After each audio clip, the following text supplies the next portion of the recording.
you want to check now? It should be streaming.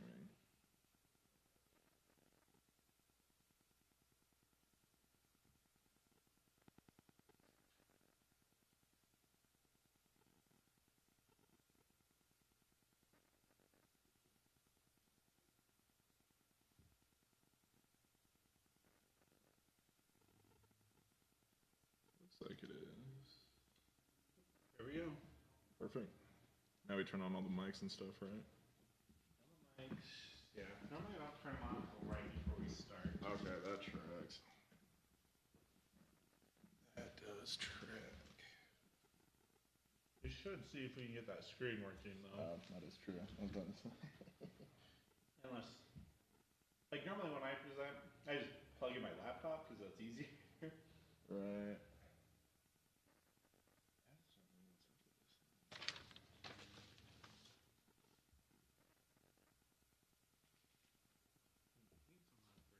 Yeah. Recall one cameras.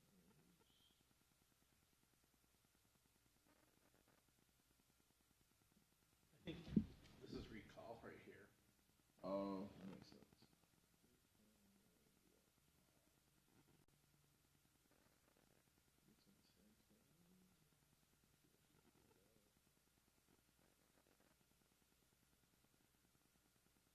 There we go. There we go. How do we get rid of that Camera. thing though? I think so those cameras, podium, and then recall 4. I think it's the computer. That might be the HDMI.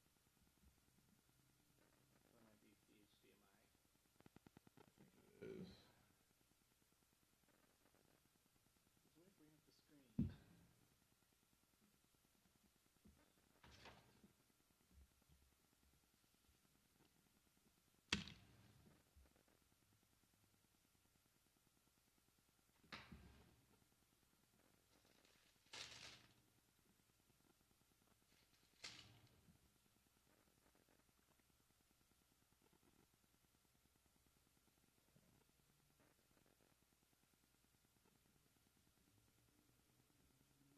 Also supposed to be a camera facing this way. Yeah, you can do. I think that is the podium. Actually, no. I think it's recall 2. That's the computer. Yep. Okay. And there's got to be a way to. Maybe that will just go away. I don't know. It's been up for a minute. I don't know why it hasn't gone away yet. Is there like a remote somewhere? I think so.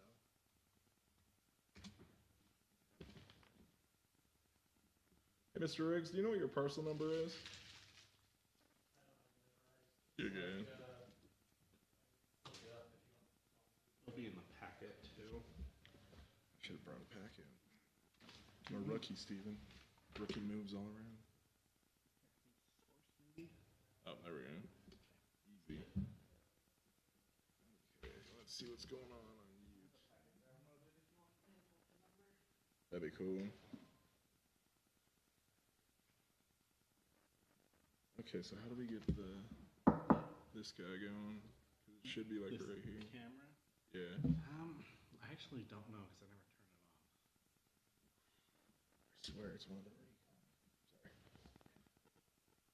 I need Micah to actually come and give me training on how to use this because the person who trained me on this didn't actually know how to use it, so I just had to figure it out.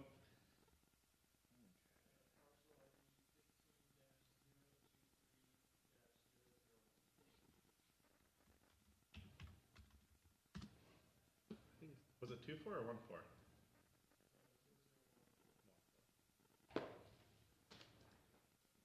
Can we have a spot up right up here for you? Fine, we'll be right back here. Camden, I included a 15-minute monologue about engineering for you. You ready for that? Just block you out some time. Engineering. All I've got to say about that. Don't you have any history that you can recite, like the first civil engineer and Didn't used to be so boring. But then we quit building stuff because it cost so much.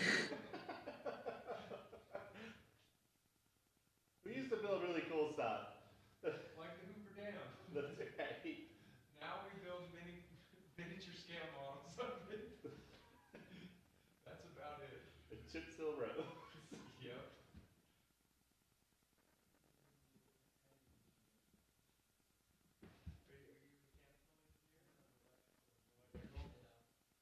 See, that's too many electrical classes for me. My father was a chemical engineer, and he built rockets, so you know. It's pretty cool. And it's cool as long as they're in demand. You know, laid off when they stop doing shuttle programs. So then he did other stuff. There were two kids that were in my class with us that were mechanical engineering students, and they were teasing civil engineering students and stuff like that. Mechanical engineering, whatever. Anyways, one of them ended up designing carabiners, and the other one does HVAC systems, and I'm like, so exciting.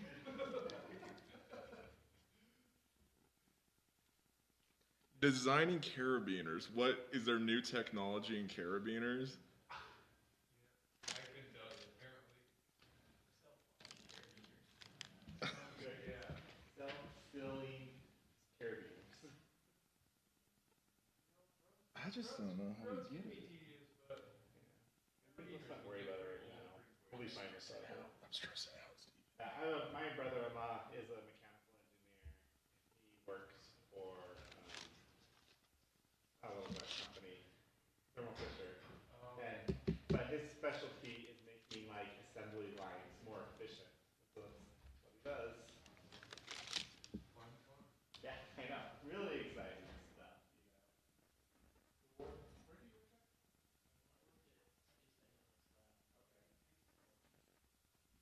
Where do you work at? You know Walker, huh? Oh, no, that's not it. There's like, So all you do is your computer screen. Right. So it just mirrors it. And you can extend it if you want to.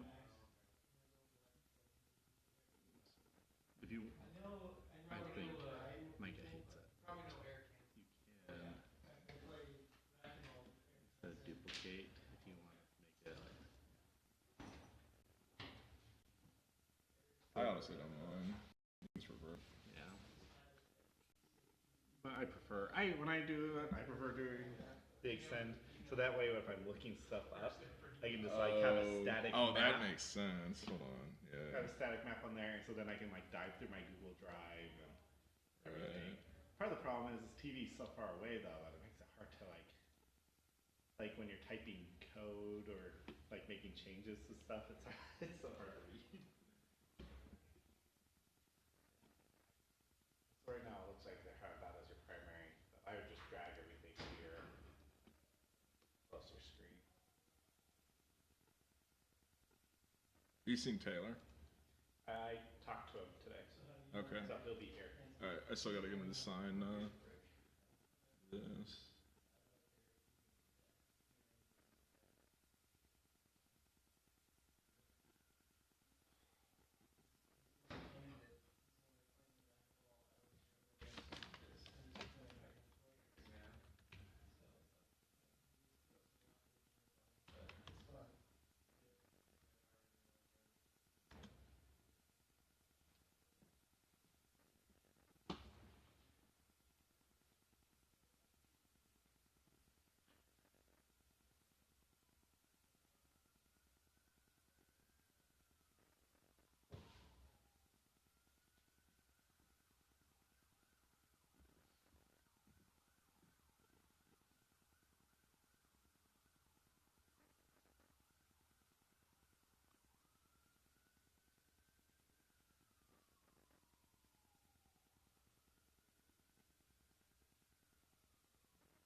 Okay. That's just this button. Right. Do the same thing on this. Hey Taylor, you want to do me a favor? Can you sign this?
Like you have a hard time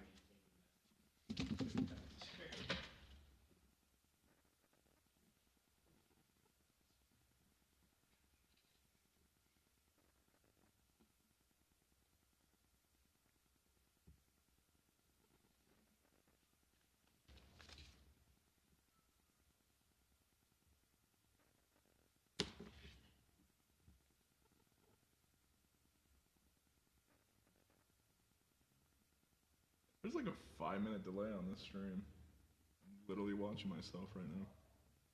Boy, I look good.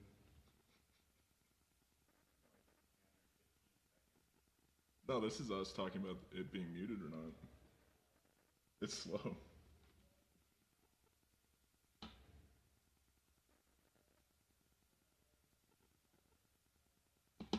Angie just shouted me out. Let's go.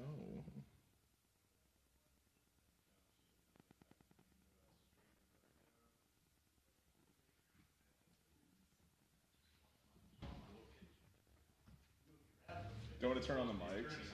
I didn't put them out.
Hey there. Good. How are you? I was texting Andrew to see if she knows how to get the cameras going. You better do it.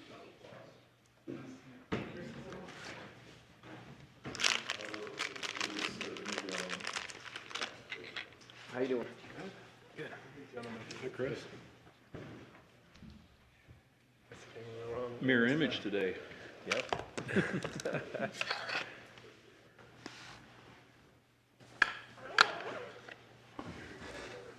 She says it normally starts automatically, so if it's. I just think we can work it without it.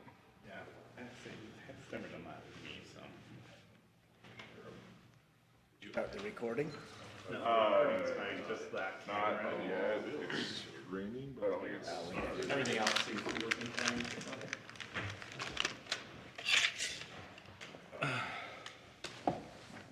Hello, sir. Got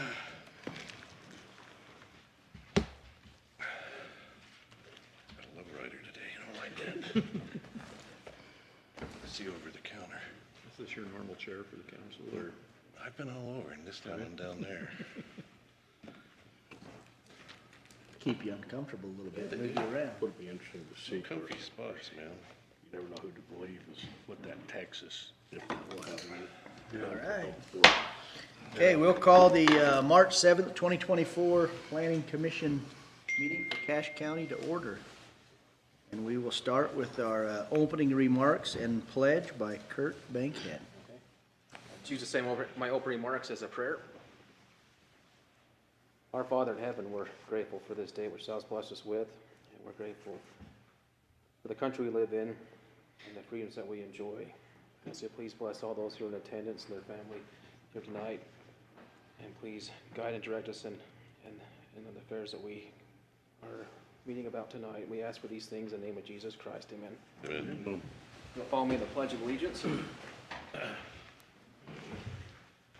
I pledge allegiance to the flag of the United States of America and to the republic for which it stands, one nation, under God, indivisible, with liberty and justice for all. Thanks, Kurt. Any changes to the agenda? No. Okay. I would take a motion to approve the agenda and the minutes, if you've had time to read the minutes that were sent out. So moved. Second. Any further discussion? All in favor? Aye. Okay, perfect, moving right along. Okay, we have two consent items, the Stratford Ranch subdivision and the Menden Shadow second subdivision amendment. Our consent items are on there, they meet all the conditions of the county to just be approved. And so unless any of the commissioners have any questions on those, I would take a motion to approve those.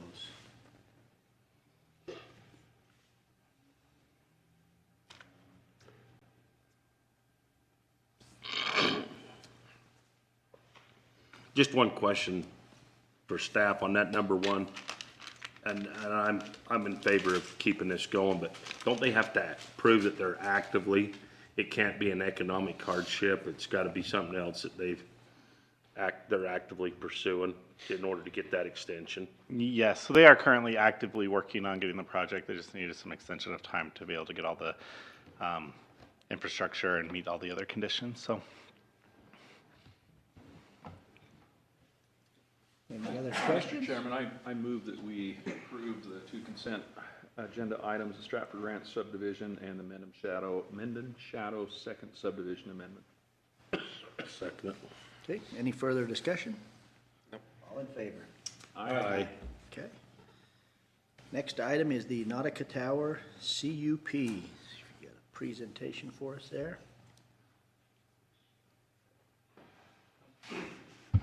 I can just give a little bit of a background on this. The Planning Commission has seen this tower on a few occasions. I think this is the third time in the last 3 years. And each time it came in under a slightly different name with different ideas behind it. And so each time the conditional use permit has been granted, they weren't fully able to meet all the conditions with that. So now we have a new owner, Blue Spring, who's here with us today, and I'm sure we'll be able to answer any more detailed questions you might have. Generally speaking, so this is a tower out just south, or in the Mount Sterling area, out kind of south of Hiram Reservoir. They're looking at, sorry, I just want to make sure I got my notes right. Yeah, so the new request is by Blue Spring Broadband. Is now their application is to propose on the telecommunications facility to be used with wireless internet service provider, which should expand some internet service into this area. Prior to recording the permit, the applicant must provide a written confirmation of the FCC that the site has been permitted.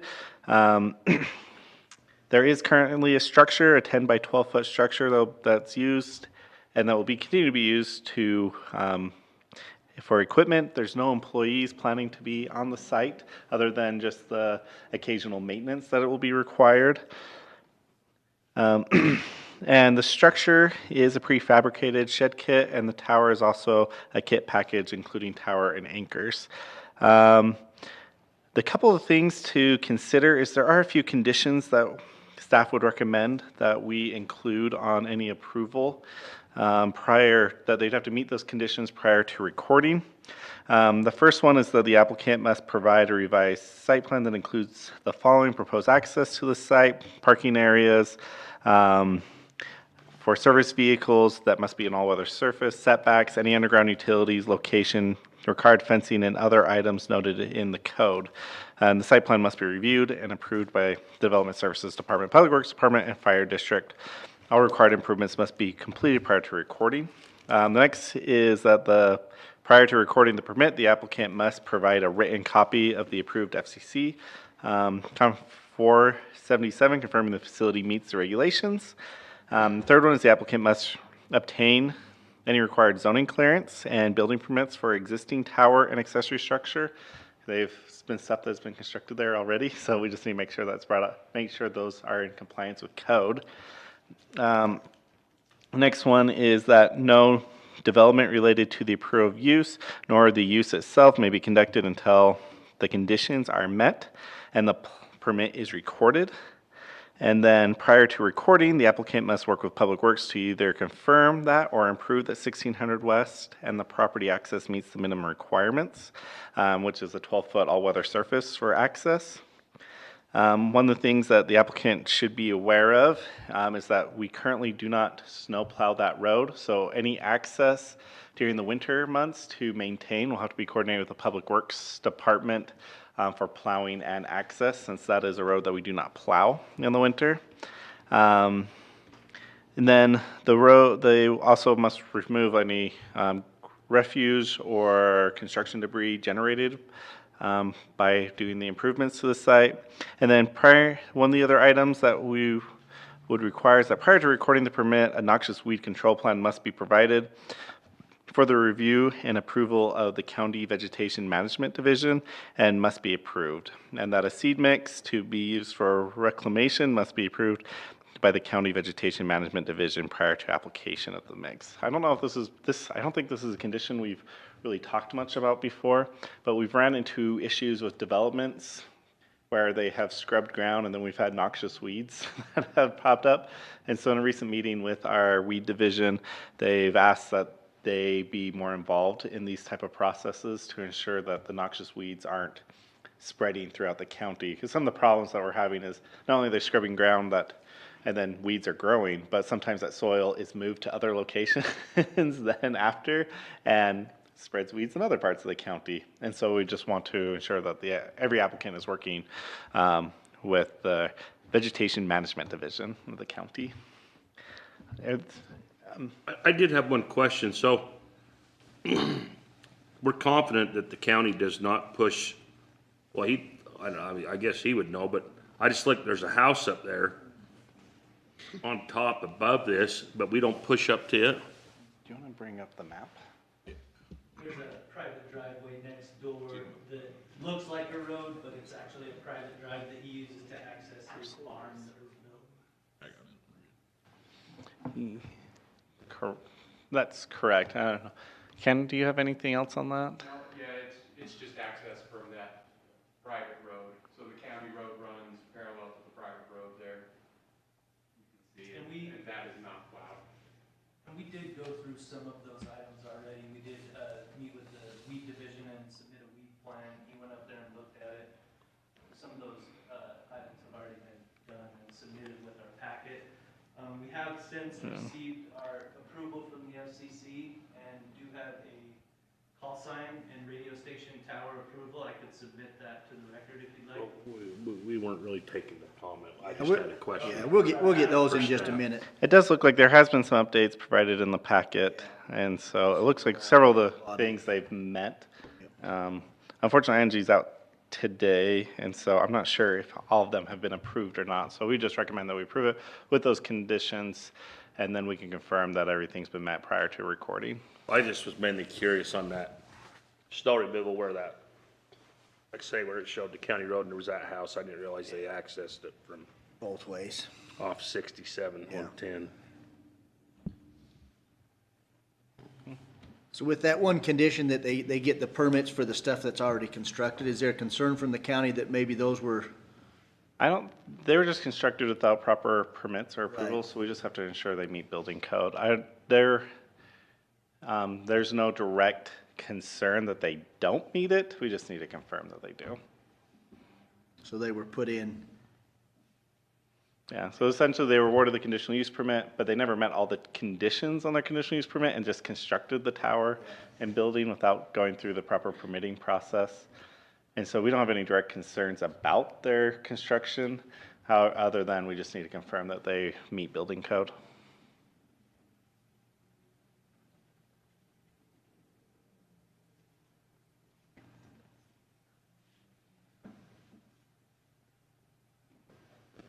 Any other questions for staff on that?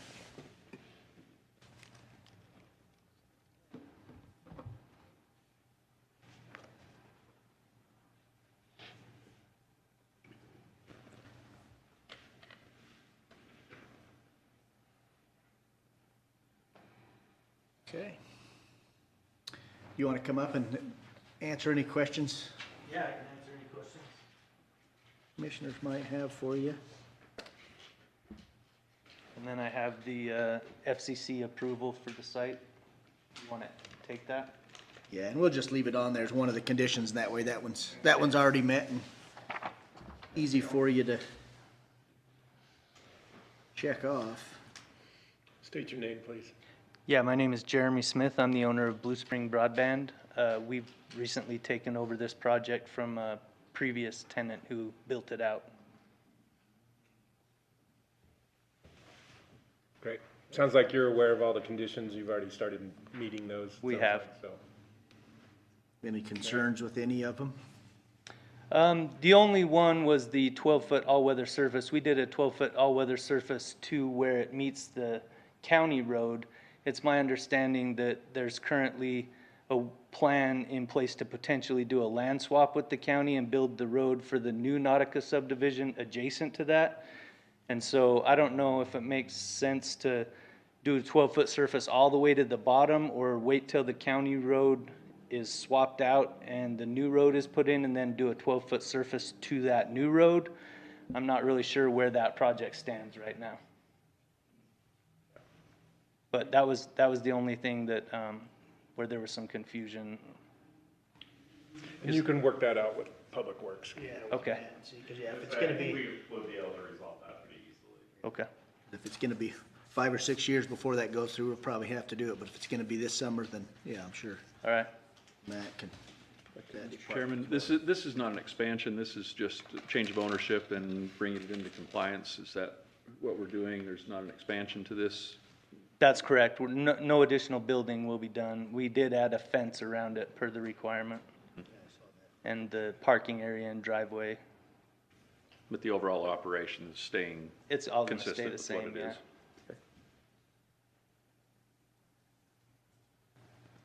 Okay, thanks. I don't think there's any other questions for you. Thank you. Okay.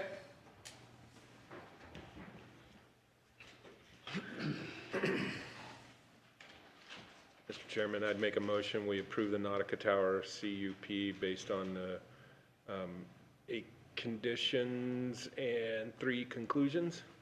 Okay. Second that. Okay, any further discussion? All in favor?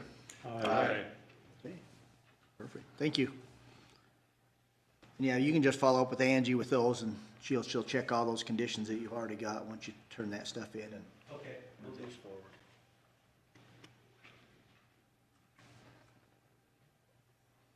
All right, Stephen, back to you. So we'll allow the applicant to come up and speak here in just a minute, but I just kind of wanted to frame what this is. This is the first time we've done this as a planning commission, at least that I know of, because typically this is handled on the staff level, but our new code change called out that an applicant could request a pre-application meeting directly with the planning commission, where the planning commission is the land use authority for preliminary subdivisions plats. And so we've gone through a couple pre-application meetings with this property owner, with Mr. Riggs, and after those meetings, there was some debate about what some aspects of the requirements were, and so he wanted to come and talk to the planning commission about it. It's important to note, this is a pre-application meeting. There's not an actual application on the table, and so there's no decision being made in this meeting. This is essentially just a review of what the applicant is proposing, and then discussion of any requirements and standards that they'd have to meet in order to receive an approval on a future application. I guess I can go through the project a little bit, what he wants, but it might, typically when we do it as staff, we have them kind of present what they want and then address any concerns that we may have after that. So, but I'm good to do whatever the commission would like. Well, we can just keep it that way and let the landowner go first, if that's the way you do it in there, so we keep similar protocol in place, and then if we have questions, we'll call you back up. Perfect.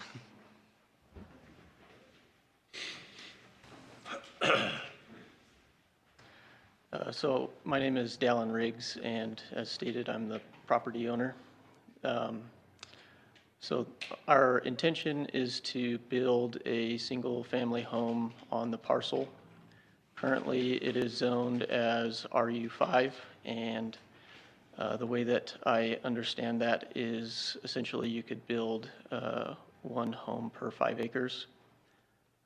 So the parcel is 12.5 acres currently, but our intention is to possibly do a 1-lot subdivision with a agricultural remainder. And so the premise of kind of why we want to do that, and from you know, the first time that we met with the Planning and Zoning Department, we were made aware that we have to pave the entire frontage of the road. And I think it's very clear in the road manual that that is the requirement. But the definition of a 1-lot subdivision is that a single lot is a developable lot, and then the second lot is a agricultural remainder. And so the question that I've brought to the Planning and Zoning Department is, given that definition of a 1-lot subdivision, is it still a requirement to pave not only in front of the single developable lot, but also the agricultural remainder? Connor, do you want to bring up his site plan so they can see where? We've got them there. I guess some of it, if we've scrolled to it in the, but yeah, if you can bring it up there too and see it. So that would be here.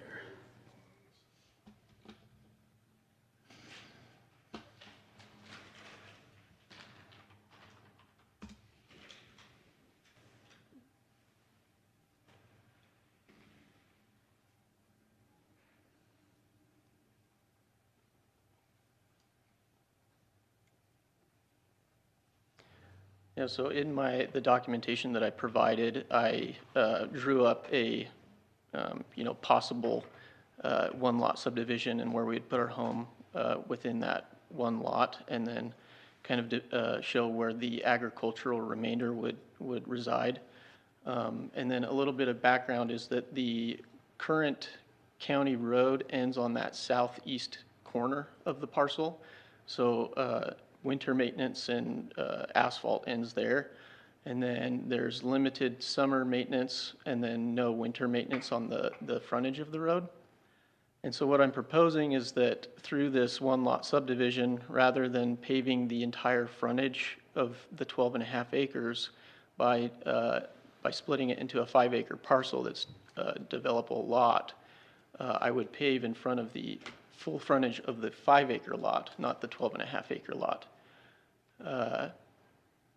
And so if you could imagine if this parcel was, you know, let's say 2 miles long, if I built my house on the south end right next to the existing asphalt, rather than paving the full 2 miles of frontage road, by splitting it in two and giving myself an agricultural remainder, you know, my proposition is that, you know, I could pave in front of the 5-acre lot. So. So the asphalt probably ends just right off that picture we have in the paper, in the Yeah. packet probably, I would guess. Yeah, in fact, I Probably think, standing on the asphalt where the picture was taken, maybe? yeah, so the memo that was sent out included, there it is. There. So that picture there is actually a Google Photos image of the parcel. The image was taken right where the asphalt ends, so. So what is the length of the frontage then? I see that in there. I think from where the asphalt ends to the edge of the parcel on the north end, it's a little over 750 feet.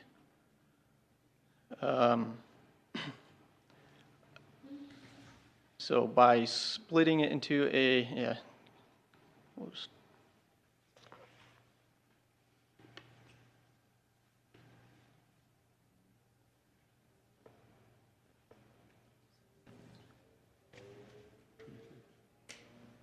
So it would reduce it by roughly 500 feet, looking at about where your line is there, about to the K and Stink Creek. Looks like, but.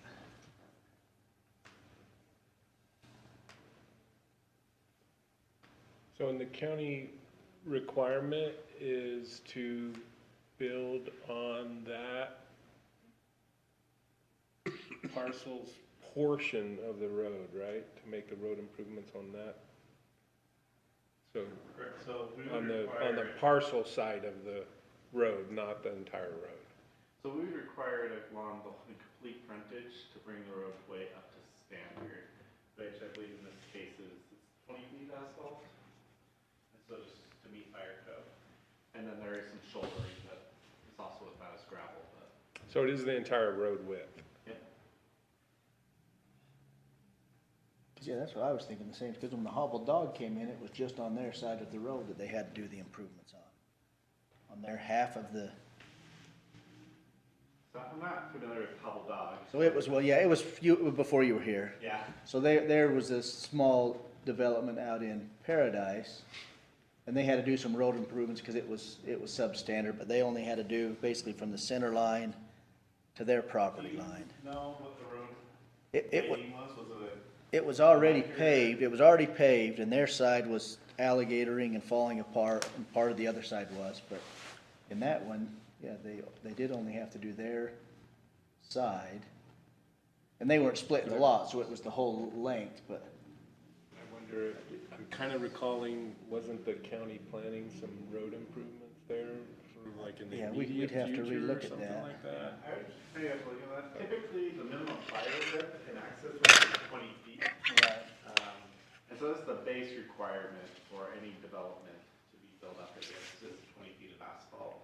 So occasionally. Yes, so for example, if it was already paved, but the shoulder was inadequate, Yeah. then he would be asked to build out the shoulder on his side, not both Correct. sides. Right, Where there isn't any pavement, yeah, it has to be brought up to fire code Right. and county standards. But, now here's a question for you. So Gary Hansen in Smithfield did 2 phases, 2 or 3 phases, Fourth West, north part of Smithfield. His property's on the east side. The last phase was 7 lots, or there was enough room for 7 lots.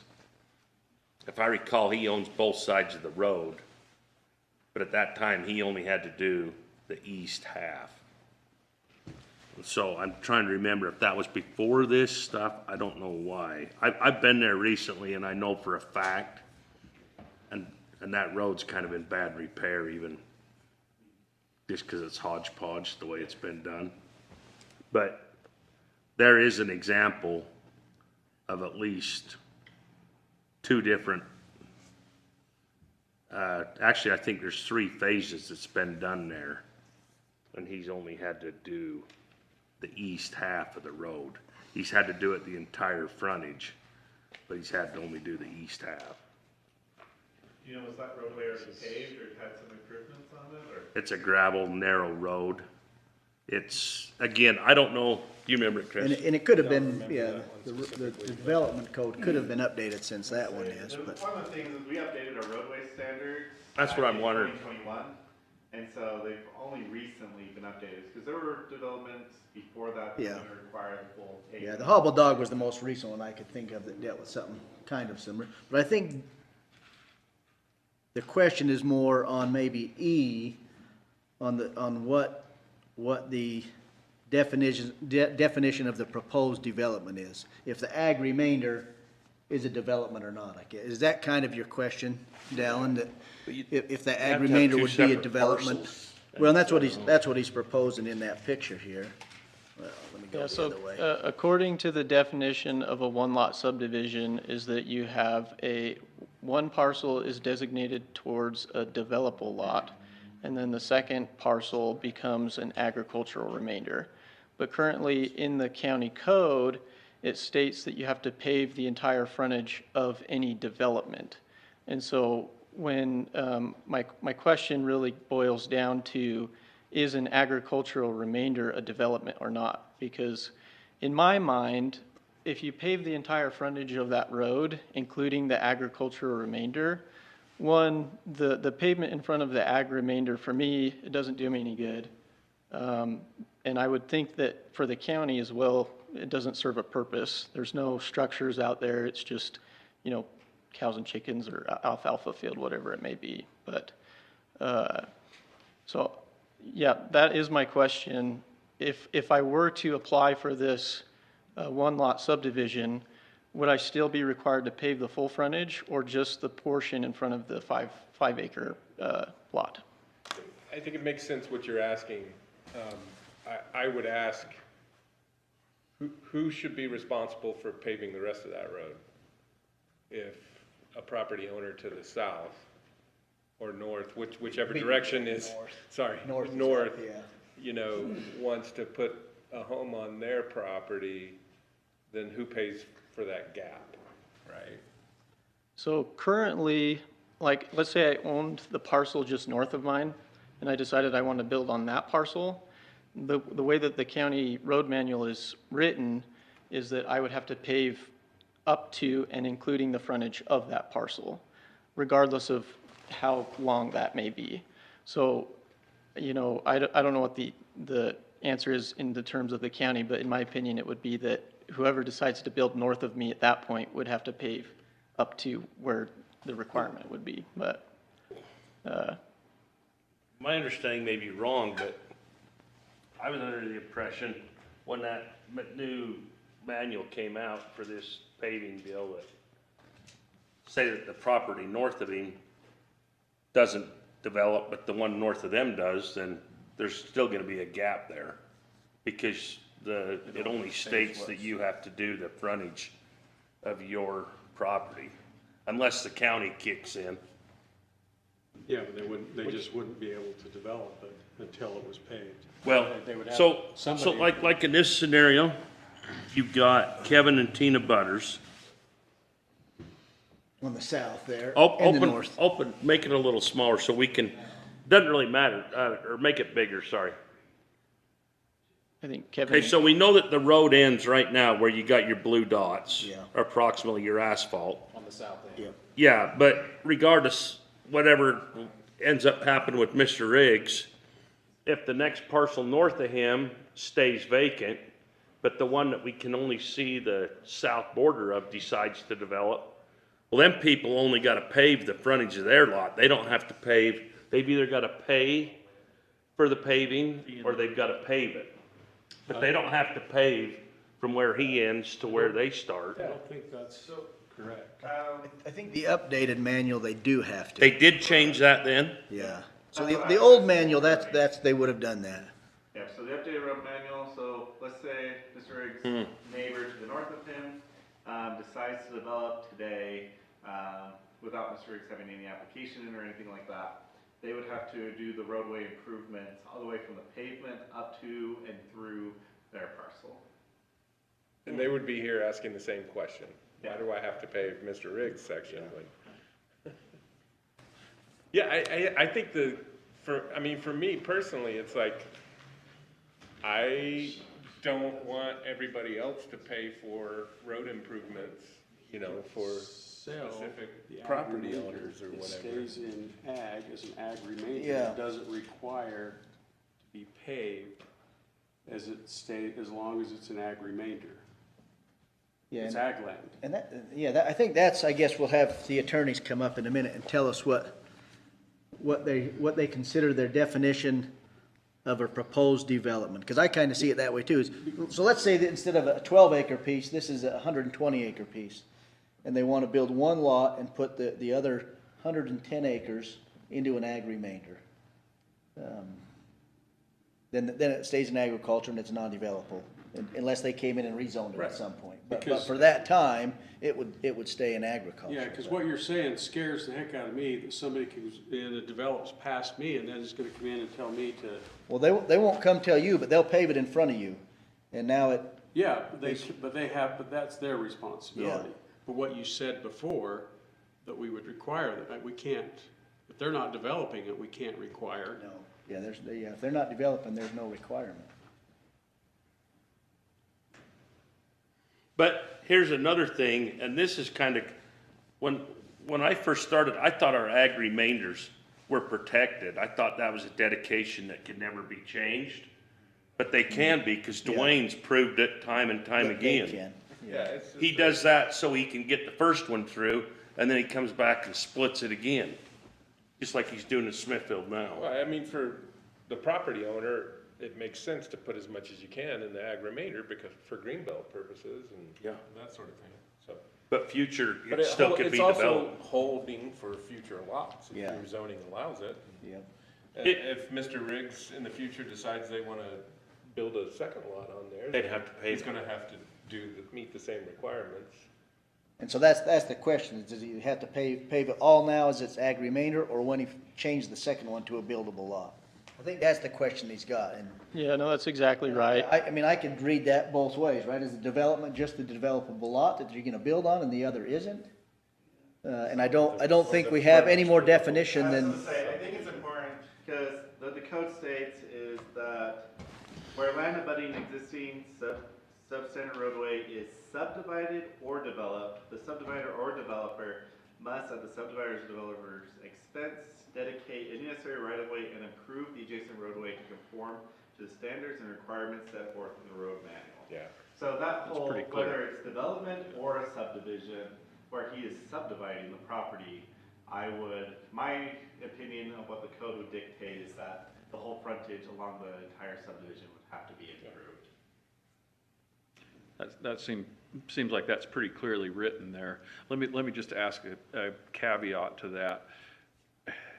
Could you split up this area and pave to the developed lot and then do a fee in lieu for the remainder? So the fee in lieu is supposed to only be reserved for unique cases, so if there's, Okay. like, a good example where the Schellenberg's development, what do we call it, subdivision?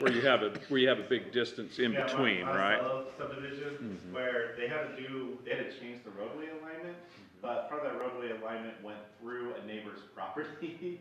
And so we didn't require them to go out and secure that property, or the county wasn't at that point willing to take steps to get them property to fix that alignment. So we allowed a fee in lieu of for those improvements, because there was a pretty big hurdle to get that done. Where this road already exists and is relatively flat and developable. You're not doing a we wouldn't- patchwork. Yeah, staff would not recommend a fee in lieu of for this, in this case. that's interesting. Because I know of multiple others recently that have done the fee in lieu, and it's just on a road that should probably have been paved and wasn't. It's usually when there's a house past them, and so it's only their frontage, and the road isn't paved up to their property, to avoid the patchwork, like you said. paved section, unpaved section, paved section. I know that was the Paved discussion that we so it had. can all be done later, all at once. So just, so let's say a fee in lieu were allowed here, and so one of the parcels is developed on either side of the road, then that fee in lieu would be, the fee would be taken to improve the road in that area. So we require a fee in lieu of, we still require the fee up front. Yeah. Before they, right, so It's the either same, way- same price. And it's the same price, but you're actually Saving the hedging asphalt you're for a hedging while. your bet, because it may be more expensive for asphalt in the future, and the other side is the county may never develop it. After in the 10 in the years, 10 you can get years, it back. and you may get your money back. Yeah. Yeah, it's Well, gambling. the whole thing here is we have to stick to our ordinances and whatever they are, but for the average Joe, the affordability Yeah. makes it pretty impossible to build out in these locations. Well, it just- Because you're spending as much on the road as you are your house. It really incentivizes splitting that into two lots and selling the other lot to pay for the road, is really what it, in my mind, what it is. Which is, I mean, okay too, I guess, because you can do two lots. Well, but- I don't read it, it doesn't read as clear to me as you were saying. Because I'd like to know what the definition of development, because agri-remainder doesn't sound like that's development to me. Well, and they're going down to this bottom paragraph, but saying that would still be a subdivision, even though it's a one lot. Right, going from, he's adding an agriculture remainder. It turns it into two lots, and so they're saying that would meet it under this number 2 in the bottom one. I think within that same wording, though, it uses the term development. Yeah, well, it says subdivided or developed. So The there's, subdivider or developer must at the subdivider or developer. So it does say developer, but also every time it interchanges that with subdivider. So development is defined within our code. So it's defined as the act, process, or result of erecting, placing, constructing, remodeling, converting, altering, relocating, or demolishing any structure or improvement to property, including grading, clearing, grubbing, mining, excavating, or filling of such property. Also includes the improvement or subdivision of land for the purpose of building.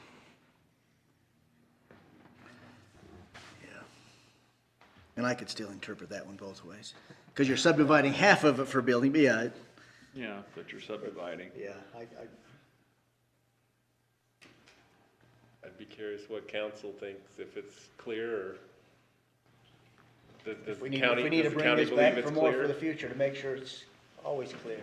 So, in relation to 12-02-020, is that the statute that we're all looking at? Yeah.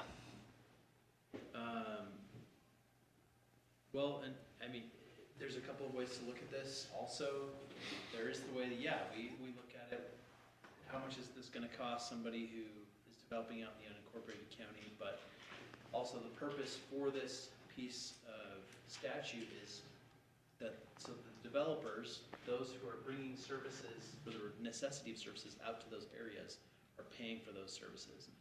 And that those people who are reaping the benefit of that development are also paying the cost of that development, instead of passing the costs on to the taxpayer for maintaining the roads, or bringing the roads up to standard and so forth. So there's a balancing act there, and based on my reading of the statute, where it says a subdivider or developer, that seems like a pretty wide net to me. So that's what I think. I would go with the more expansive definition that, and I would think that the county council probably intended to have that more expansive definition to capture that if you're developing, that you're the one shouldering the cost of that development, not the general public. So we're not socializing the costs, privatizing the benefits of development. I will say that the council is talking about pioneering, meaning if you do this road and then people come, then you get to recapture your cost. Because I do agree with staff legal here. I mean, you're subdividing, so that is development. So that's just like what Stephen read, so we have to go by that definition, but, so now, I mean, we haven't got a long ways about it, but we are talking about the pioneering to help in this effect, so that it's still upon them, because we don't want the south part of the county paying for a subdivision in the north by taxes or building road, and our budget just isn't very big to do roads right now, so I agree, we put the shoulder on the landowner, but that's what ends up happening, so that we don't put it on every taxpayer and the burden on that. So if we can get pioneering, I'm not saying that makes you feel better, but at least it gives you a relief on it. It's something we're looking at. Be nice to see a provision too, if he just paved where he wants to do his house, but then still has to be on the hook to pay for the road the rest of the way if someone does develop further out in the future. And we talked about that, but what if he sells that lot, moves later on, who takes that? Takes that burden. Who takes that burden? So that doesn't get recorded anywhere, and we didn't want that creating the Hatfields and McCoys out there when you sold your lot. It'd be the Butters and Godfreys.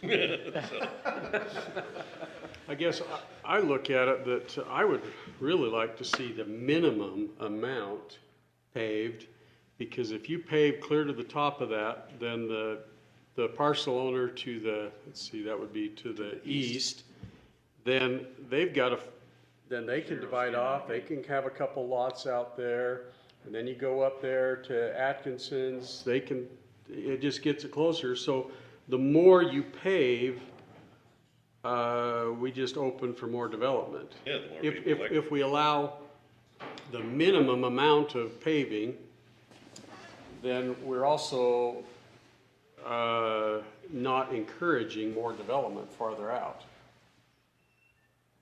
You have to look at it, because as soon as that, we all know, as soon as that road's paved all the way up there to Butters' 3 next more property line, applications. there's gonna be 3 more houses out there. Okay, if Matt was here, he'd agree to part of that, but if I pave just to the end of that, then our trucks can't turn around or do anything else. So we have to negotiate with the landowner, how do we turn our snowplows around? Well, they can't anyways. They don't turn Even around if out he there goes now. to the end of his No, lot, yeah. that's part of our problem too, so. So, because, yeah, the 2 of the big things they want the paved for is for road maintenance and for fire truck access, which would make sense on the minimum. It gets it to the minimum. where it needs to be. But then, yeah, do you have a turnaround? Does his driveway entrance have to be a turnaround? Yeah, there's a lot of things to consider. Either way, it dead ends either one or the other spot. Yeah, if I remember right now, they've gotta go out to quite a ways to turn. So the North. well, yeah, so right now, there's no turnaround. You have to pull into the neighbor's driveway to turn around. But the way that I understand it, according to the current road manual, is that regardless of whether I have to pave the full frontage or just the piece in front of the 5-acre lot, I would have to construct a turnaround. Yeah. So whether that's at the far north end of the property or Middle. in the middle, I will have to put that in as well. And See, that's another problem. Our truck plows don't plow gravel roads. It's just. Yeah, just a grader. Just grader. So. And that'd be a problem if we had a split in Yep, I'm asphalt bringing too. Two vehicles out there to do that, so. Well, yeah, you wouldn't have a split on this one, because he'd just be adding. I understand extending that. the I'm pavement. saying Yeah, that if would've you been- did the leapfrog one, you'd have that. Well, I think your question is relevant and logical, and I think you get a lot of sympathy from most of us, I would say, up here for the argument you're making, as far as the ag remainder and that sort of thing, but we may be stuck in a certain way, I guess, with the legal interpretation here. Because as you can see, even between 6 or 7 of us up here, all see it just a little bit different. I don't think any of us see it all exactly the same, which may mean that we might want some clarification in this one. That might be another one to add to our list for this year, to just get a little better clarification in there for some things. That was something we can look at. It's, this is the kind of thing I've seen come up for a long time. You know, there's always a project every year or so, or every other year like this, where somebody is ready to build in a, you know, currently undeveloped portion of the county. And the expenses to meet the conditions out to their property can be fairly prohibitive for some folks. I'll just say, one idea that's been brought up in here is really socializing this. I have a hard time with that because we all benefit from the roads that have been constructed by the county. I think the county should own some skin in this game as well. If we're servicing, the county should own a certain portion of that. We shouldn't put all of the burden on the people developing. I get that they're causing an impact and should bear part of that burden, but all of us receive benefit from all of the county roads that have been created over the years by county dollars, by tax dollars. So there's a whole nother perspective we hadn't put in yet. Yeah, we can go off on Yeah, that for a while too. Oh, yeah, if we wanted. Yeah. Believe me, we hear that one too. Yeah. So, sorry, I just have a quick question. And this is more of I don't understand the process, but like if I were to go and submit this one lot subdivision application, what's the process of actually getting that approved? Is that something that the planning commission looks at and everyone has to sign? Or is it something that the planning department and the director sign themselves? Or what's that process of actually getting that approved? And just for my understanding, yeah. Do you want to respond, Stephen? Yeah, so planning, all subdivision plats go through the planning commission under our current code. And so if you brought in a plat, it would come to the planning commission and they would then approve it, deny it, or approve it with conditions. And then as you go through the process, when you are able to meet those conditions under our code, then you could get then the staff then approves the final plat, which then you can record and be able to officially subdivide your property. Okay. So yeah, it would come here for one review through the process. Okay. After it was, you drafted It all. doesn't need to go to the council. Correct. Because it's already been approved for the rezone, so. And as I mentioned in my email there to you a couple of weeks ago, there are some appeal processes through that. If you disagree with the findings of the planning commission or whatever else, we have an appeal authority. We also have a constitutional review board that can review items of exaction and taking to see if they meet constitutional merit. But before you can go through that, the county has to make an official decision on something. Have you got any estimates halfway and all the way? What kind of money are we talking?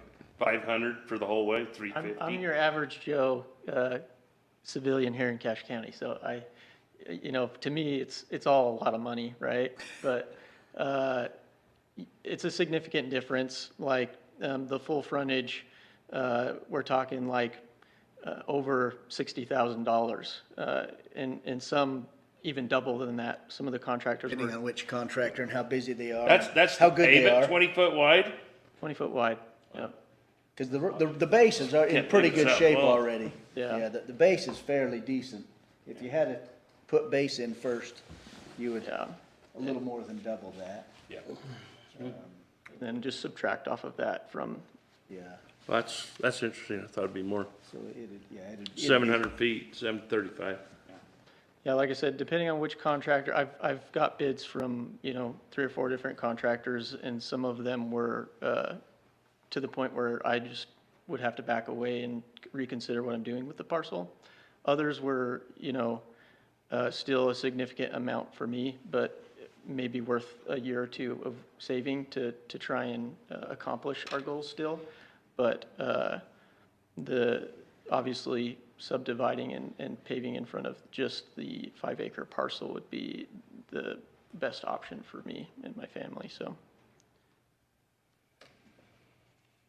Okay, well, I don't know if like you said, we can't give any definitive answers because One, we all have different opinions on how to interpret that. And it wasn't brought to vote on or anything like that. That's not what we do with a review. This is our first one doing this, but I'm glad you brought it to us because it gives us an idea of what we might see in the future with other applicants for different types of projects. But I think for you, hopefully, it's good to get some discussion open without, not that our staff isn't great, but right, sometimes it's good to get different points of view and see that at least we're trying to consider the challenges that landowners have trying to do projects on their land, whether it's a development or anything. There's everyone has a different challenge, but part of why we're here is one, to make sure stuff in the county is safe and done in a good way, but also to try to protect property rights and let people do stuff on their property. And so sometimes there's stuff that comes up that we might need to change some of the code and fix some of that, and one way or the other. And I think this gives us, and we do, there's a number of times stuff has came in that we didn't think about, and we work on it and we change the code. So for us, it's good to have these discussions. And so, yeah, I guess you'll have to have some more discussions and see, you know, whether you submit the application and see where it goes, and see if a different attorney interprets it different than the county one. And I mean, hopefully we don't have to go to that battle. We can get through it there, because, yeah, it is, it's kind of what is the definition of a development, I guess, and we had it there, what the county has it in, and You got that one. I guess that's, unless any other commissioners have any other comments, I think that's kind of where we're at for today. 6 houses. So do you have any other questions for the group over here? I don't think so, other than maybe just a general recommendation from the commission. Do you think this is something worth, on my part, submitting just to see what happens and go through the rounds to determine what the outcome is? Or should I kind of maybe back away and reconsider my options? I would say if I were in your shoes, I don't know if we're supposed to do that or not, but I'm going to put myself in your shoes, right? So you've already met with county staff and county legal. Their interpretation is, if I were in your shoes, I would assume that they're going to recommend the entire distance one way or the other.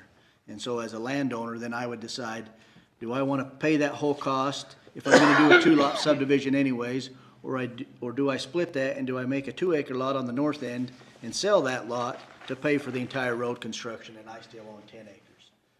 If it were me, that's the way I would look at it. Do I want two homes out there? Sell 5, or they won't just sell it because people ain't gonna want to be able to build on a 2-acre parcel. Oh, I bet you'd sell it for $150,000 in about 10 seconds right now. A 2-acre lot in the county.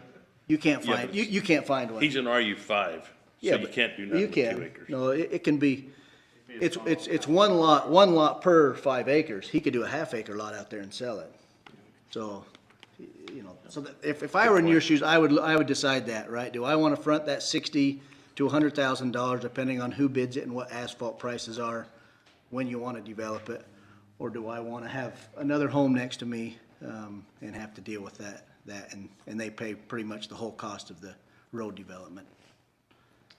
But you can do it either way you want, but I was just giving you what I would do with as many conversations as you've had with staff. I think they're leaning the other way from what I hear and what I see in the interpretations here. Okay. But you are certainly welcome to do whichever route you think is best for you. And I appreciate that. Good luck. Thanks, Dallin. Thank you. We may see you back for a plat approval Yeah. review down the road. Yeah, I might just hang out until you guys are done. Okay, yep. We're getting close now. Kiss of death, right there. We just have to sign our names away saying we don't have a conflict of interest. Or we do. Or we do, and he tells us what we have to write when we do, so. So we brought some conflicts of interest forms today. Last meeting, we talked about it, and the commission requested that the county attorney or a member of his staff would come and present more about it, why we're required to do this. And there were some questions about some of the nuances of the law that I wasn't sure of at that moment. And so I've asked Taylor to come prepared to talk about it. And so I'll just turn the time over to him. Those were some of our big ones. We weren't sure what we needed to disclose as a potential conflict of interest or not, so. it's good to have And that I defined. definitely had quite a few questions and, in terms of like, which area or component fits my particular situation, for example, and so. You bet. If So- I could suggest maybe just giving examples for each of those Sure. applications, that might be. So, what this mainly comes from is 1716A1, 16A, the County Officers and Employees Disclosure Act. So, as you may imagine, the Utah State Legislature, the federal government generally, wants to discourage corruption. And so the way that we do that is usually sunshine is the best policy, right? If people know and understand that you may have connections to different things, you can still be involved in the government, you can still participate. It's just that people will be able to understand fully what your connections are to different businesses and things like that. So just taking a look at these forms, disclosure forms, conflicts of interest, that kind of thing. So what 1716A1 and the county code mirrors this as well. What it requires is that if an official, so it prohibits a couple of uses of your official position. So for example, it is against the law for an elected or appointed officer, that would be you, to disclose confidential information acquired by reason of the officer's official position, or use that information to secure special privileges or exemptions for himself or others. So putting that into perspective, using your official position to get special privileges, what might that look like? So taking your spot in the Planning Commission, let's say that you, and this is a little bit harder to present to you because you don't really have that many confidential things that you come in contact with. It's usually typically more county council, or if you happened to know that there was some sort of development that was going to happen and you use that information to secure a special privilege or exemption. So let's say that, I'm just trying, let's say that, you know, a couple years ago, you somehow happened to know that Costco was going to come here. And that was confidential information. And you said to somebody, hey, I know for a fact I have a special piece of information of something that's going to happen on 10th West. And Piece of ground now. and I think you should sell this piece of ground to me. We'll go in together, or you'll create some sort of special relationship. And they say, okay. And you say, well, it's Costco. Then this land is going to become much more valuable. And so using that confidential information, you're able to secure yourself some sort of privilege or benefit. That's the kind of thing that it's attempting to avoid. So it goes on, if you use your official position to secure special privileges for the officer or for others. And so what this one would be is, let's say you're on the Planning Commission and you want a conditional use permit for, you love dogs, you want to have a dog kennel. And because you're a member of the Planning Commission, you use your official position to, in some way, override the rules in some way, or try to avoid the normal process because you think, well, it might be hard to get a dog kennel in this particular area. I'm going to use my official position to somehow push this through or avoid some kind of rule. That's not allowed. Also, this one's pretty easy. It's an offense to knowingly receive, accept, take, seek, or solicit, directly or indirectly, any gift or loan if the loan intends to influence the officer in the discharge of their duties. This one, classic bribery. Someone says, hey, I've got this CUP and I don't maybe even meet the conditions. I'll give you $100 if you vote yes. Only 100? Come on, Taylor. You know. Be enough there. So, Compared to the $15 we get for the Yeah. meeting. That's almost a year's wages. right. $10 million. I'll pay you $10 million. if Now you- we're talking. You know, so now that we've agreed on your moral capacity, we're just haggling on price. That's right, we just gotta figure out the price now. So accepting gifts for some sort of discharge of your official duties. So there are some exceptions. The occasional non-pecuniary gift having a value of less than $50. So if somebody, says, let's say there's a land developer or something, and they send you a T-shirt, says Visionary Homes or something, and you go ahead and accept that, wear it, it's great. That T-shirt, unless it's a very extremely nice T-shirt, unless it's like Hermes T-shirt or something, it's Visionary Home it's one's not not going to like be a $50 T-shirt or more. Or if they want to give you an award that's publicly presented, like a trophy, something like that. Any bona fide loan made in the ordinary course of business. So let's say that, Wells Fargo they want to build a bank branch out in the unincorporated or something. And you just happen to be seeking a loan for some reason. If you get a loan in the normal course of business, that's fine. If you get some loan with like a 1% interest rate, that starts to be shading into one of these prohibited behaviors.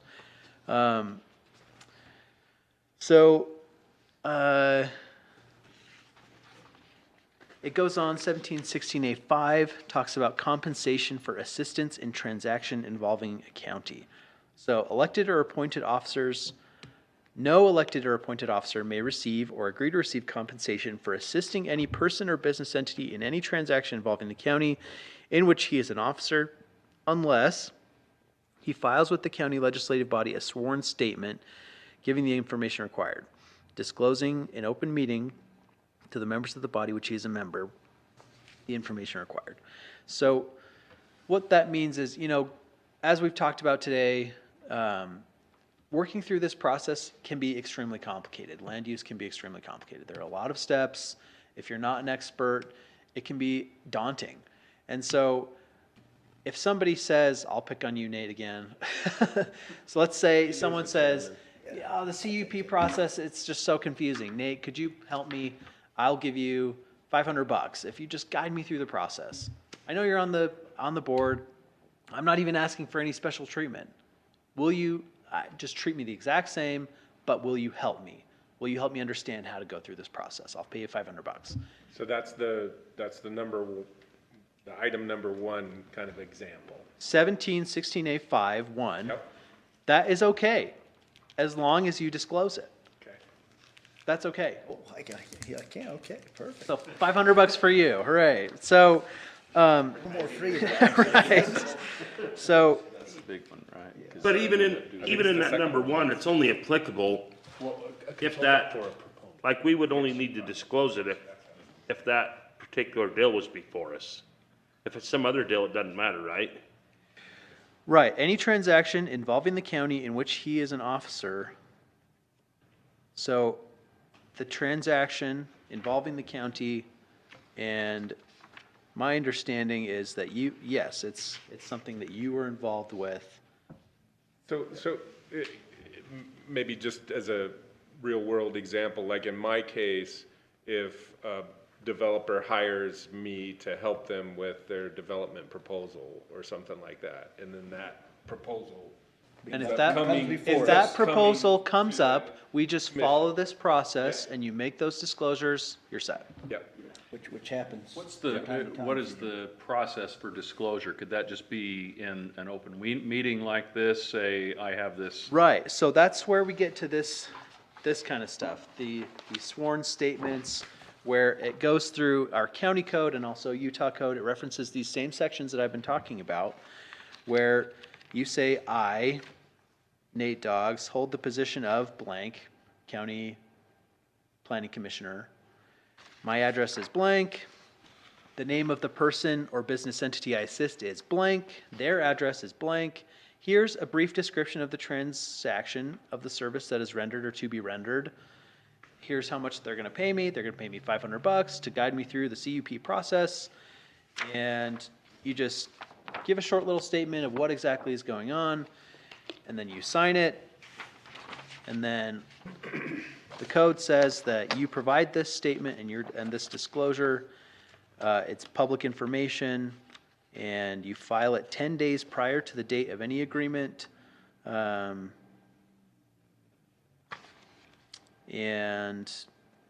yeah, you make that disclosure in an open meeting to the members of the body. Before the agreement to do the service. So what it says is the statement required to be filed by this section shall be filed 10 days prior to the date of any agreement between the elected or appointed officer and the person or business entity being assisted, or 10 days prior to the receipt of compensation by the business entity. So that explanation would indicate that we would need to do this for every time that comes up, rather than what I thought, which was this sort of is preemptive in nature, and you can just say, you know, I provide these services, there's potential for a project to come before here, so I'm going to go ahead and disclose that. So it's looking like in this particular situation that we're talking about, it's looking like it's going to have to be every transaction, Each time which it comes that could up. be onerous depending on how often you do that. So if you do it, Yeah, because for example, if you have to do it preemptively in terms of like before you're contracted or paid, Right. then that means you would have to know that that project is ultimately going to come before the commission, which in my line of work Sometimes you may not know. never Yeah. Right. happen for some projects, you know. so that can be a challenge. And so I think if it didn't, I think then you would disclose, if it did end up coming 6 months or a year later, you would still disclose that and say, hey, I worked for this company a year ago on this project, not knowing Right. what's coming. I mean, they didn't come to me and hire me to help me with the So counties. what you're describing is kind of, it sounds like to me, a kind of a gray area where, you know, you're just advising them on projects and they haven't even necessarily made an application. In which case, yeah, this wouldn't apply because this is talking about if it's a person trying to do a transaction involving the county. Did you say there was a 10-day? Once the application is. 10-day notice? Yeah, so it says, the statement required to be filed by this section shall be filed 10 days prior to the date of any agreement between the elected or appointed officer and the person or business entity being assisted. So does that mean then you guys are gonna have to start getting us our packets quicker? Because we don't know who we're dealing with until we get our packet. So not necessarily. So, I mean, if Hopefully, you know it's already coming. Well, so hopefully, you know, so it's coming if through the someone was planning gonna, if commission someone was and- gonna hire you Here, to help he's them, telling us right now, let Yeah. him finish. Right, so It'd be- if you're thinking that something is going to end up in the planning commission and someone says conditional use permit or something else that you think will probably end up here, then yeah, you need to disclose that at the time, 10 days prior to which you receive pay. Well, it was partially a joke, but at the same time, so let me just ask you a brief question, and you may cover it more in detail. Whether they be an irrigation client, whether they be an insurance client, whether they be some other client, if we have a client, or if we even have somebody that we're not benefiting anything from the project at hand, do we need to identify that? What do you mean by identify? so he sells, Okay, so yeah, I can I don't think speak you for need myself, to. But, We had this one last We time. we had a deal with a irrigation company here right after I first started. Okay. And one of the main individuals involved with that irrigation product with his right-of-way was a guy that we leased land from and worked with.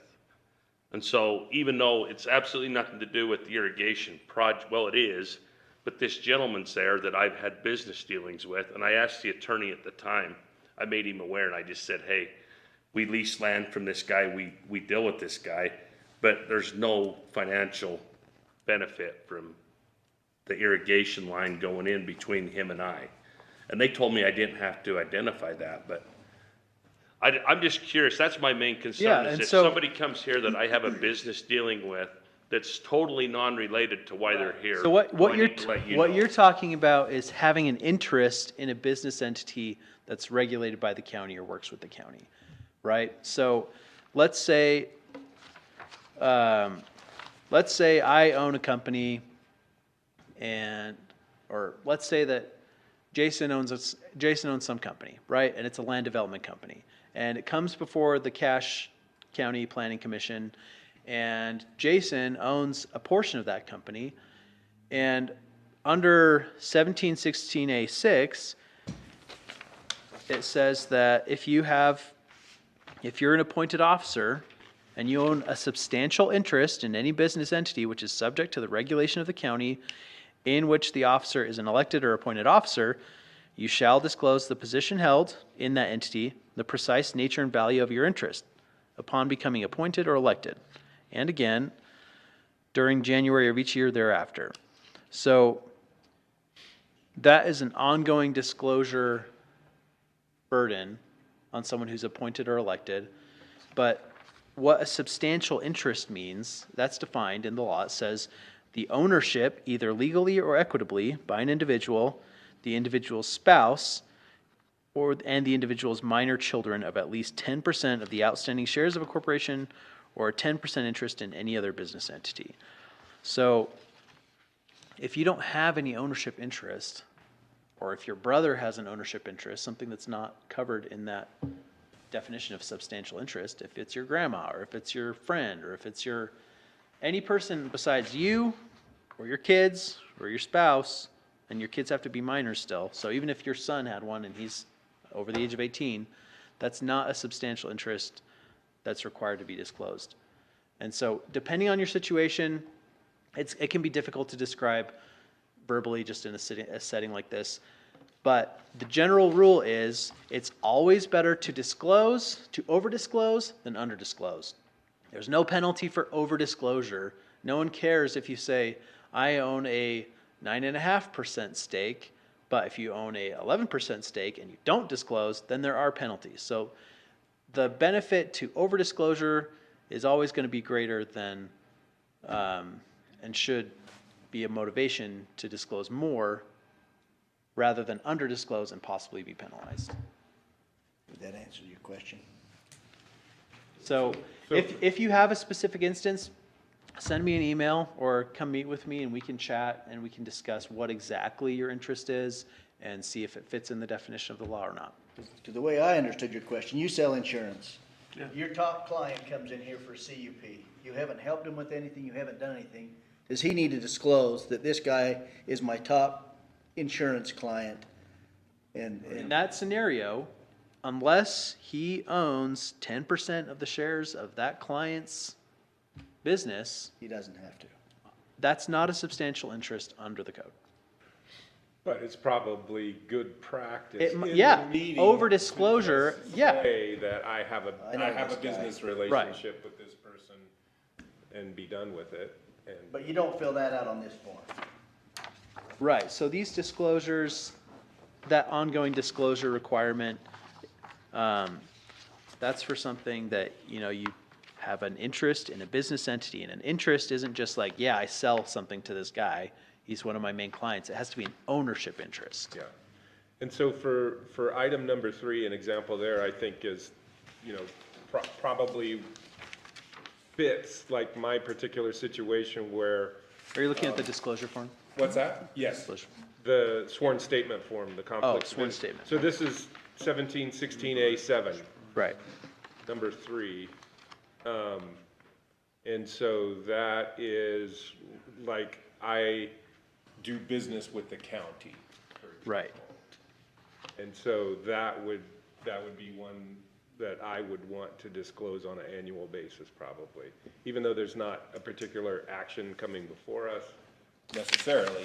Right. But it's just that I have this business relationship with the county and so. Right. So looking at the exact code of 1716A7, it says every appointed or elected officer who is an officer, director, agent, or employee or owner of a substantial interest in any business entity which does or anticipates doing business with the county in which he is an appointed or elected officer shall publicly disclose to the members of the body on which he is a member immediately prior to any discussion by such body matters relating to business entities. So Chris, let's say you have a company called Chris Sands Incorporated. I'm a good example. You can just use me. I work for Utah Local Governments Trust. We provide the insurance coverage for Cache County and every other governmental entity in the county. And so, And let's say that insurance company said that they, for some reason, needed to rezone a piece of property or something. And they came before this body, apart from your general disclosure, if you're going to discuss it during that meeting, then you also need to disclose it in that meeting as well. yeah. But on that, I mean, it's just like you say, over disclosure, Right. disclose it. You've Yeah, I covered, mean, you've covered yourself. It's not, there's no penalty Right. for disclosing. If I'm a part owner in a business, but it happens to be less than 10% or something, and I do work for the county pays me for work. I mean, technically, it's less than 10%, I don't have to disclose it, but I Correct. could choose to disclose it just to be on the safe side. Exactly. So I'm a firm proponent in being conservative in this type of thing. CYA, there's a reason why it exists, and over disclosure is always going to be better than under disclosure, because if you don't, 1716A10 provides that a violation to this, if you knowingly and intentionally violate this part, you're guilty of a Class A misdemeanor, and you could be dismissed from your employment or removed from office. So there are penalties for non-disclosure and for knowingly concealing conflicts of interest. So if you have a question, erring on the side of disclosure is almost always the best option. So if there are any other questions, be happy to chat. If not, that's what I've got. No, that's really helpful, because I didn't have the impression that this is something that should happen for each project that is potentially coming before us. So that's good to know. You work on a lot of projects sometimes. I do, yeah. There could be 2 or 3 years, nothing happens, but then 2 or 3 projects in the same year or something like that, potentially.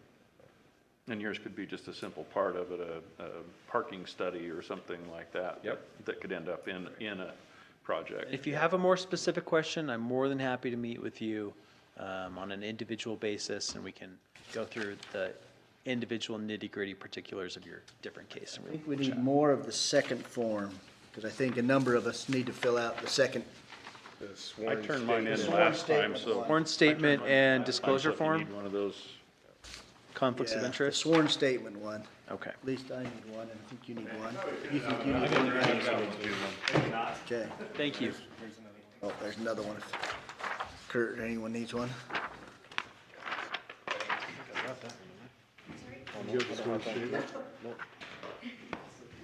Thanks if you're just gonna. That's the same. Yeah. The answer, yes. Yes. I didn't answer yes. If you answered yes to any, then you gotta do the second page. If you answer no to all of them, Okay. then you're good. Great. Okay, you want these filled out and signed now? They gotta be As soon as possible. as soon as possible. What I think they I'll would just say. do mine today so it's done. Okay. That's we'll what get Jason those. did. I turned mine in last time. Turned yours in. You didn't have Disclose any it all. questions. I may have turned, Okay, What's next month look like, Mr. Chairman? Any I idea? don't know. What do we got? We have a lot. It's getting bigger? Oh, Yep. Well, it's not a ton, but everything is complicated, so. So it's gonna be long, is what you're saying. We have Pisgah subdivision is coming in with, or not Pisgah, subdivision. They're doing subdivision up there? Whoa. Not Pisgah excavation is changing up some stuff in the gravel pit, and so that's coming in. There's also. Yeah, Cronquist. Oh, is that Smithfield Canyon? Yeah, so they're applying, they've recently, had some enforcement take place against them, if they ill that's public, that took place publicly, had a hearing, which they did not win, and so they're coming in to try to bring their property into compliance using a conditional use permit for, a minor excavation pit, which is something under 5 acres. And so. That's how Pisgah started. Yeah, That's all I'm saying. We potentially also have it, we have received an application for Xanafu CUP, which is the building up there. There are a few items with it that's also. Apartments again? We're currently working with the applicant with those, so. There's a few, everything on there is a little bit. Yeah, that one. messy. Is that a restaurant or? Good meeting to miss. So their application is for a restaurant, but also to add about 25 little cabins for nightly stays on the property. Fun. Where do they find out what they have to do for a turn lane or something like that? Turn lane and septic I would systems. say that's currently one of the issues that we're Be my head. discussing with them and ask for more information. Turn lane and, because it's just on septic up there, right? Okay. Any bathroom, Yeah, right they there. there's a water line that runs through the property for Logan, that they've indicated that they will be able to receive a little circ letter for, but, they haven't done any septic studies for the expansion. There is a septic system Yeah. there that served the restaurant when it was up and running. And like 2 little cabins or something that were there before, or a couple. But the expansion, we haven't received anywhere from Bear River Health. But we met with them we met with the applicant on Tuesday and walked through all of those, so they're aware of those issues and. Interesting. It will be a fun meeting. Gets us all types of different stuff. Just as a note, I will not be here, so please make sure you have a very good recording of that. Yeah, you've been here long enough to know some of these projects, huh? Yeah. Yep. 16 years. Okay, without any objections, I think we'll adjourn. Thank you. I'll fill out my form. Thank you, everybody, really appreciate all your help. You're supposed to initial those. I think I said You want them initial? Okay,